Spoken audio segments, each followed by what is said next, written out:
Oh, Gene Kindle here with a full disclosure. Hasbro sent me these figures for review, perhaps following my look back at the 1987 launch of Headmasters, the line that brought us the mighty Scorponok in the first place. And I've been informed September 17th is Transformers Day, a day Hasbro is devoting to some new YouTube content. I have a passing interest in the toy world. I read about the industry, I watch people get very animated about shoulder joints and pricing strategies on YouTube, but I almost never buy any myself.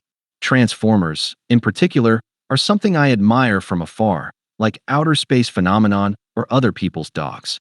But here we are, and on my table is the Cyberworld Scorponok Strike Battle set, and a tiny Mirage Cyber Changer who is very much not a car, which is already confusing this kid of the 80s.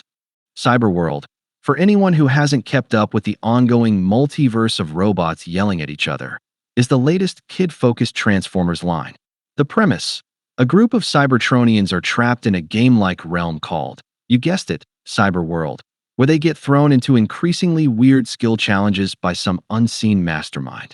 It's like a Saturday morning reality show from space, which fits the toys perfectly: bright, chunky, and unapologetically made for kids rather than the adult collector market. That last bit is important. These aren't intricate engineering puzzles. They're quick conversions, the kind you can reset in seconds. Scorponok takes all of 4 steps to transform, a middle ground between the original toys transformations and the endless series of steps in the contemporary mainstream line. Let's start with the big purple, well, purplish, bug himself. Scorponok, now branded the Scorponok Strike Battle set, arrives in a large white box, ideal for Walmart shelves, budget-conscious, with a sliver of painted artwork and no plastic window. It's not trying to woo collectors. It's trying to get a kid's attention on their way to the cereal aisle. Inside, though, he's surprisingly striking. The purple and orange color scheme is a departure from Scorponok's past, apparently inspired by the original toys prototype, and it has a nice Halloween feel to it.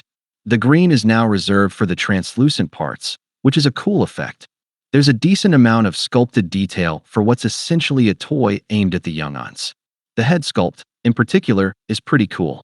I didn't realize at first that the translucent green visor could move down, but that is a cute touch. The clear plastic parts work out great with the light-up features and sound clips.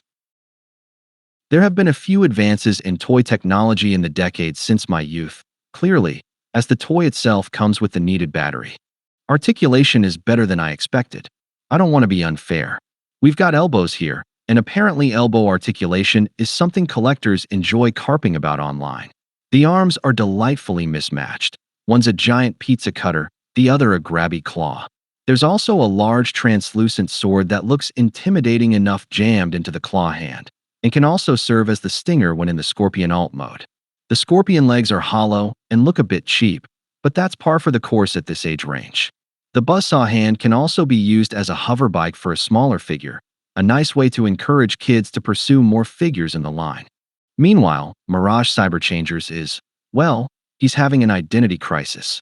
Traditionally, Mirage is a sleek indie car. Here he's a jet, a tiny, pocket-sized jet that transforms in about 4 motions and has no accessories. Apparently, it's the Starscream mold in new colors with a different head. The packaging is that contemporary open card style, just tied down on the card like he's a Decepticon hostage. He's painted in light blue and white with some red accents, which actually pop nicely.